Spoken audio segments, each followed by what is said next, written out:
Hi, everybody. We're probably going to pause this in just a moment. Um, but what we're going to be working on today is learning a little bit about a different form of poetry than you've probably studied in the past. It's called Sijo poetry, and it actually comes to us from Korea. So before we get started, I'd like to find out from you, what do you already know about Korea? So one of the things you may know, I actually have up here is a video, but that doesn't play well on here while we're doing a presentation. So you may be familiar with different K-pop groups, and that be maybe one of the things you know about Korea. But I'm interested to learn, what are some of the other things that you already know about Korea.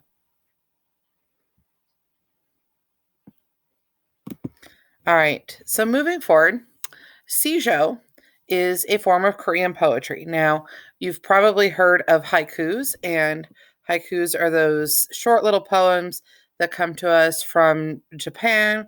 They are 3 lines. They follow that 5-7-5 pattern of syllables. And Sijo is actually a little bit like that. But they're longer. They're not so restricted and don't come out making you sound like Yoda. All right. So, Sijo is traditional 3 line Korean poetry. Originally, it may have been set to music. There's actually a separate type of Sijo that is set to music, but they all kind of have this melodic form to them when they follow the pattern properly. We're going to start off very simply and just work on 3 lines when we're working on these, and then we'll move into those more complex things. So, the important thing to know about this is that Sijo is very important to Korean culture because the Sijo form was created in the 14th century and was really the first time that the Korean written language was ever used. Before then, only Chinese was used as for formal writing. So they used Chinese for things like business transactions, legal documents, and things like that. And then when they started writing poetry for themselves, was the first time they had actually started using their spoken language as a written language as well. So it's very important to the Korean culture.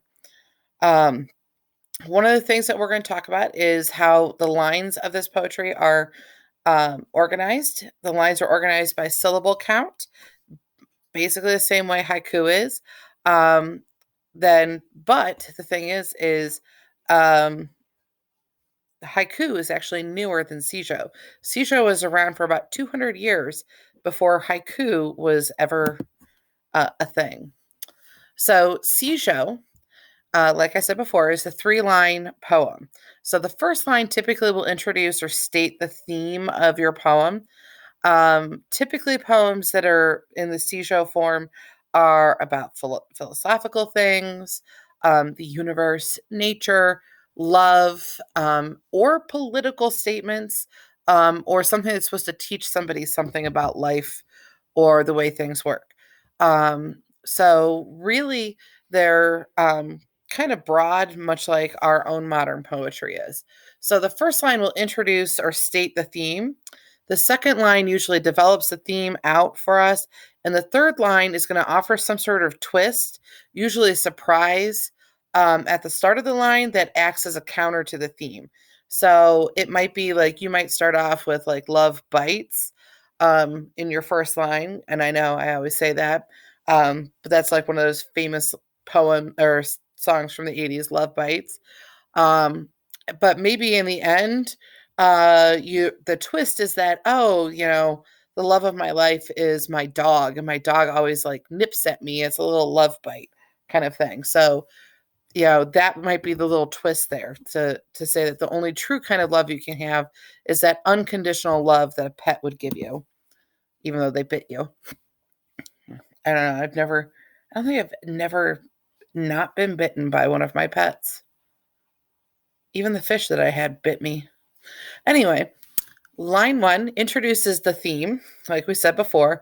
So we have this little example here. It says, more often than not, I wish I was like everyone else. So the theme here is clearly going to be that this person doesn't fit in, okay? And they wish that they did. So that's going to be their theme. You can see here that we do have 15 syllables. The way they've broken up the syllables is in the 3-4-4 pattern. I don't think I said 4 enough there. 3-4-4-4 pattern. So if we add that up, you'll see that it's in chunks. The first 3 words, more often than not, is actually 4. So they didn't quite hit it. So it's like 4, 4, 4, and then 3, I think. More often than not, I wish I was like everyone else. So we've got 4, 3, 4, 4, I think is what it is. Typically, to get the melodic tone, though, it would be in a chunk of 3, then a chunk of 4, a chunk of 4, and a chunk of 4. Okay.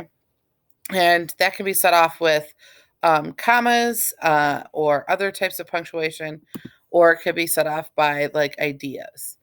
So line 2 is going to develop the theme. So remember, our first line was more often than not, I wish that I was like everyone else.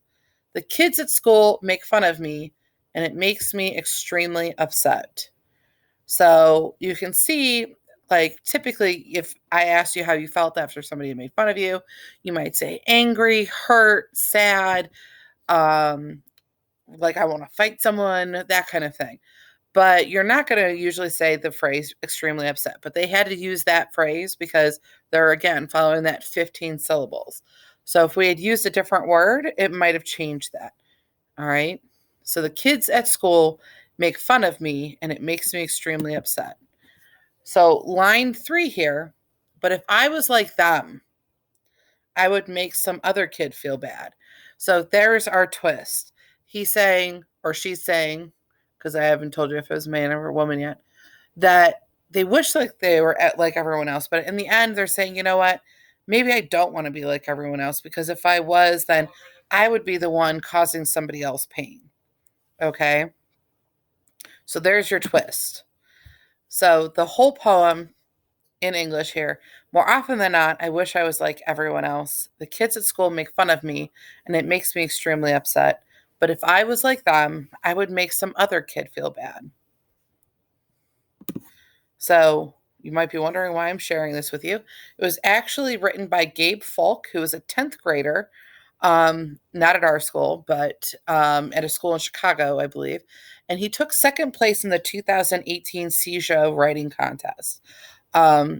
When we get a little bit further into this, I will share with you some other poems from the Sijo writing contest, which is run by the Sejong Cultural Society out of, again, I think that's in Chicago. I'm not 100% sure. I should go double check that. All right. So to recap, remember that syllables and form matter. The syllables matter, but you can choose a little bit of how they're separated, whether you want it to be by word or by punctuation or a combination of that kind of thing. The form non-negotiables include the fact that it is 3 lines, and there needs to be some sort of twist at the end. It could be an ironic twist. It could be some sort of play on the words, or it could be like dramatic, or it could be subtle. So for example, when I said, if we started off with something about love bites, and we talked about true love in the first 2 lines, and then maybe at the end we could say true love is the love of my dog, kind of thing, because like only an animal can love you unconditionally and want nothing else from you. All right. So that would be our twist. So that would be like a play on word about the idea of true love. It could be ironic that, a person isn't the one that you were thinking of, even though everybody, when we talk about true love, you probably think of things like Romeo and Juliet, Twilight, things like that, where like it's always a couple that you're thinking of. All right. So for tomorrow, and I want you to start thinking about this today, you're going to be asked to take your hand at practicing writing a Sijo poem. It should be a 3-line poem. It'll need to be 15 syllables per line, and it will need to have a twist in the last line. So I will be giving you this as an assignment on Google Classroom. It will be in the form of like one of those questions, and you'll be asked to write about one of these 3 topics. I will also give you a tool, because one of the things that I have learned in teaching this before is when it comes to counting syllables, I am not very good at that. I don't know why when I do it all the time, but for some reason there are some words that those syllables just disappear on me. I mean, I do kind of know why, but it's a long story and it has to deal with like linguistics and dialect. We don't need to go there. All right. So you're going to pick one of these three topics. I'm going to give you a link to a website that will actually allow you to put your poem in. You can put it in line by line, and then you can check how many syllables it is putting in there. And you can even make little edits and changes if you think it's going too long or too short, kind of thing. So your topic choices are going to be snow days, COVID-19, because that is something that has affected all of our lives, or the Black Lives Matter movement. So I picked three things that have been really big things for all of us over the past, I would say, 12 months. Black Lives Matter has really taken it off on in being a more powerful political movement, and it hits our idea that in Korean poetry, one of the important things to talk about is political ideas. So Black Lives Matter would hit that. COVID-19, there's a lot of things we could talk about with that. It could be related to it. You can talk about the virus itself. You could talk about any one of the things that have changed in your life because of COVID-19. You could talk about the fact that you spend more time with family and friends now, or more likely family. If you don't get to spend a lot of time with friends. You could talk about technology with that. There's a lot of things that have changed in your life simply because of a microscopic little virus. And then, of course, snow days. I put snow days in here because I normally would have said something like senior year.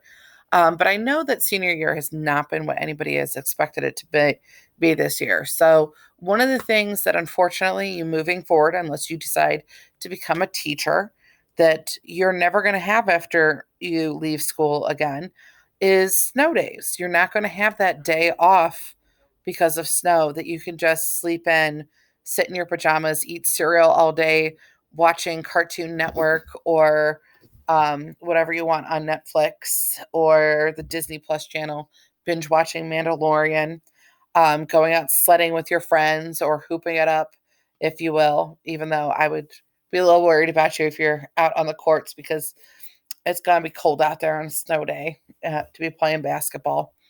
Those kind of things. What is it that you're going to miss from snow days? What do you remember from snow days when you were a kid? That kind of thing.